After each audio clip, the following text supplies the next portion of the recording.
Exploring Mount Scrapmore with Brenda. I'm Brenda, and we're here today with Crumb Carnage Part 2. Part 2 of Crumb Carnage Part 2. This was a really long, hard one to film and get all sewn up for you guys, but it's well worth it. I couldn't believe how many crumbs I did have. Now, if some of you remember the first one, Crumb Carnage, the blue crumbs were this high and they were kind of hanging out the side, and I couldn't shove in anymore, even around the side anymore, on this basket that my husband bought me. And it's about hand size, right? So it was really, really full, and we ended up making 3 twin size quilts and 1 playpen size quilt, like for a baby crib. 4 quilts. Oh my gosh. So, and these are, they're about 62 wide, and I forget how long they are, but they're nice twin size quilt with a little bit of a drop. So they're pretty good. I couldn't believe how many blues. Now, before we get started, let's do our shout out, because I know I'm going to forget. I know I'm going to forget this. Amy Dement from Amy Dement YouTube channel, and her YouTube channel is going to be in our show notes below. This is how important you get into those show notes, people. I can't tell you how important it is. So also with her, what you're going to find in there with her YouTube link is the fact that we speak for free to quilting guilds and quilting groups, and we talk about elements of design, making charity quilts, working with your scraps. And we talk, you know, I always like to get into the meeting a bit early before the meeting starts, so I get a chance to talk with the other quilters, because I find that so inspiring. Anyways, I do the speaking for free because I want to give back to the quilting community, and we've had so much fun doing those. I am so inspired talking to all these other ladies that I'm meeting, or, you know, other quilters, and it's great. Also, the Chaos Sew Along will start January of 2025, so get your scraps ready. The finished sizes are 4 inches square or 4 by 8 inches square, finished size, right? We also have a Facebook group. It's warm and welcoming. Now, we do all the same fun things other Facebook groups do, and we just have so much fun in there. It's like we ask questions, we share pictures and all the rest, but we do have a sewing room for the members under Discord, and you go ask one of the admins where, you know, how to get an invitation, and they're more than happy to send you an invitation to that. Now, you go into those rooms, you never know who you're going to meet in there or what country they're from, and it's just so much fun. It's great to talk to other people like in New Zealand or Australia, and you find out what's going on in their quilting community, and it's just fun. It's just a hoot of a way to spend a day. I try and get in there as often as I can. Life is busy for me, but you know, we keep trying, we keep doing stuff. Also, we do a Zoom sew date. Now, those dates for 2025 are in the show notes below, or some for a few months anyways. And those are dates that we gather at 9 a.m. from 9 a.m. To 5 p.m. Mountain Standard Time, because I'm either in Alberta, Canada, where I live, and where I call home, or Tucson, Arizona. So we just have a blast in there.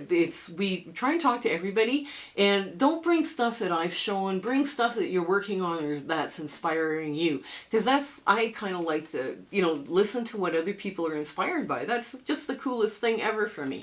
Also, if you don't feel like sewing that day and you want to bring your cross stitch or your crochet, bring it. It's a great place to come hang out, and everybody has a great time, and we're all, you know, try and talk to everybody else. We just have a good time.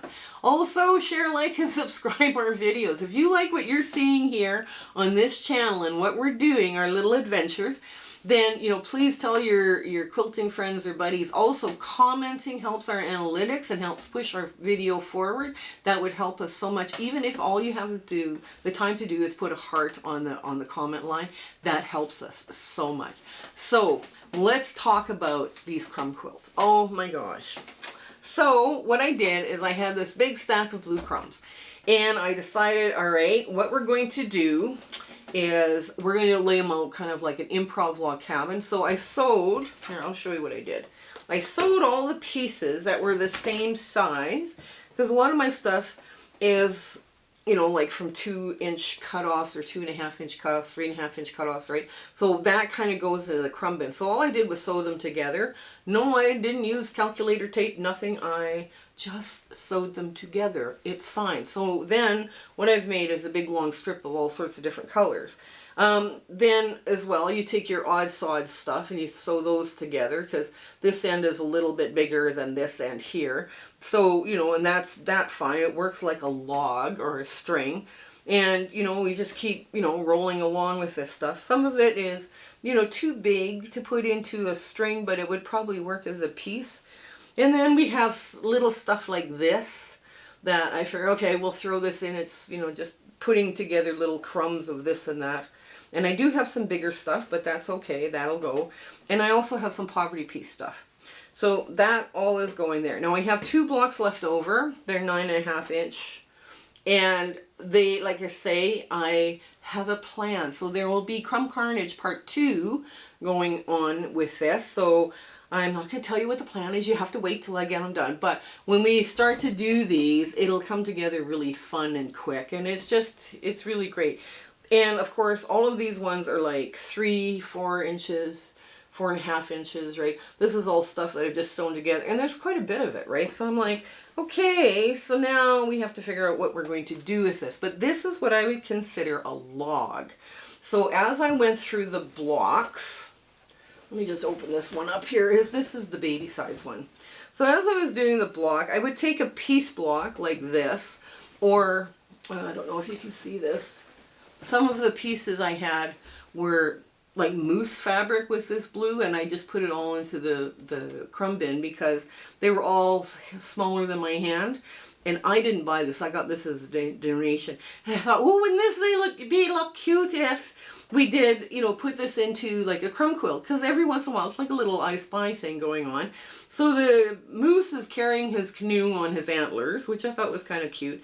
So what we did is we started with a log cabin, right, to put it in together like a log cabin. So I had one piece that was about the right size, and another piece, and then another piece here, and then a bigger piece that had been, you know, put together. And I just kept working my way around till it was not a little bit bigger than 9.5 inches. And then I had a ruler that was 9.5 inches, and I trimmed it, right, so it would fit. Now, I also harvested out, before anything started, all my 2 by 3.5 inch potato chip block rectangles, because that's my favorite potato chip size, and I ended up with a lot of them out of there. But I still had, that just created more little pieces, which, you know, like I say, I sewed it together, right, you know, to make a log. So some of these logs are solid, some of them are piece, some of them are little piece triangles, you know, it's kind of all over the place. Some of them are, you know, triangle blocks that I put to, you know, I sewed them together, and, you know, it's just all over the place. We got a little raccoon hanging out here, you know. So what I, like, but that's what I tried to do. Anything that was interesting like this, that I kept aside, and I created a improv log cabin around it. So, and that was a quick way to handle the blue scraps. I didn't realize, of course, once I finished all these, that I would have like 4 quilts. So this is going to take a little bit longer than I thought again, but you know, it is what it is. And yeah, it's really good to be moving this stuff out. Now, I have an arrangement with my community service lady from one of the guilds that I give her quilt tops, and then she gets it quilted, and then somebody binds it, and we get these charity quilts out. So she is probably the most well-organized person I've ever met in my life, and she's kind of my mentor on organizing stuff. I don't know what I would do without her, because I would probably slowly drown in quilt tops. But oh, I promised to show you one. Okay, hang on, let me stand up with it. And I've got different little motifs in here too, but that are just cute. Oh, get it this way.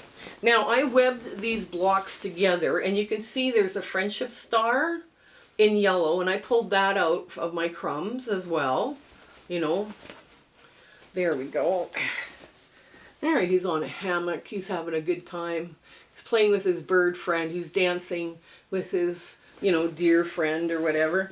And so what I did is I put sashing in, because crumb block on crumb block sometimes looks too hectic, too crazy, and I wanted to, you know, put some space, white space between them. And also the yellow 2.5 inch squares, because this 2.5 inch sashing, I pulled out of my yellow crumb bin. So I have less yellow crumbs to deal with now. Thank God, because wow, that bin was full. And I also ended up making some yellow, getting yellow out of my scraps as well, because it was starting to get a little bit overwhelming there too. But yeah, this worked out really well. And this sashing treatment I do as webbing, right? So I put together the first column is the sashing and cornerstones, and then the sashing going this way, and the blocks. The next one, I just add on this the cornerstones and sashing going up and down, and then the next row is the sashing going this way, and the blocks. So this way I don't lose track of which orientation.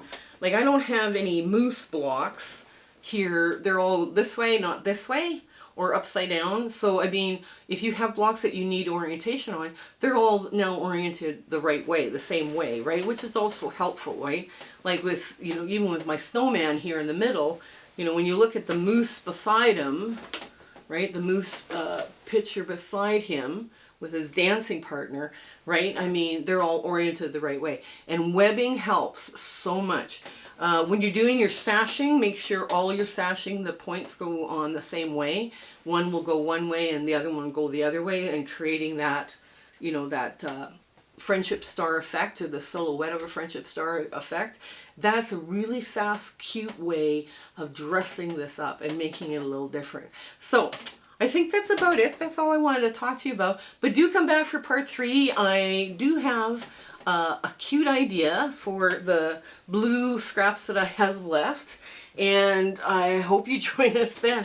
So until then, you guys take care, stay well, and I hope everything is going great for you, okay? So bye!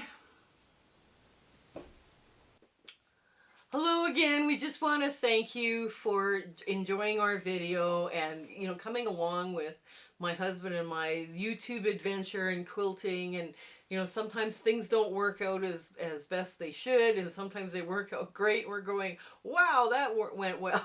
But it's been an amazing journey, and I'm so glad I could share it with you. Share, like, and subscribe these videos. That really helps us out, and it helps us make more charity quilts, okay? So you guys take care until we have a chance to meet again, okay? Bye!